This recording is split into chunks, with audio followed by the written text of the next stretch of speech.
So I grew up in a small town of Redfield, South Dakota. Born and raised South Dakota. Very proud of where I'm from.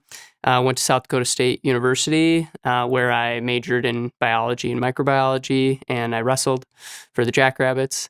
And then I went to med school in South Carolina, and eventually did my residency out in Michigan, and now I'm coming back home.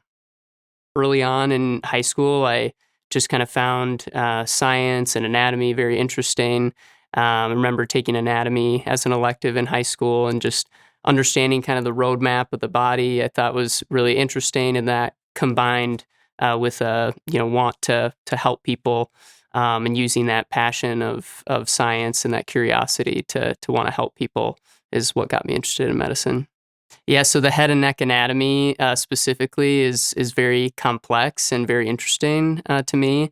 A lot of our quality of life comes from the ENT head and neck anatomy, smelling, tasting, breathing, hearing, etc. And so I think being able to use my passion and my knowledge of ear, nose, and throat to help people improve their quality of life in that way is something that's very unique and fulfilling to me. I'm a real big believer in getting to know your patients on a deeper level, rather than just treating the problem. I want to get to know them as a person, what their wants, needs, desires are, so that I can better get to know them, better give a better quality of care. I think if you get to know the patient on a deeper level, you can give them the best quality of care. Very rewarding. For example, quite a few patients, that maybe don't notice how much difficulty they're having breathing through their nose. And you fix that issue for them, just maybe by straightening the septum.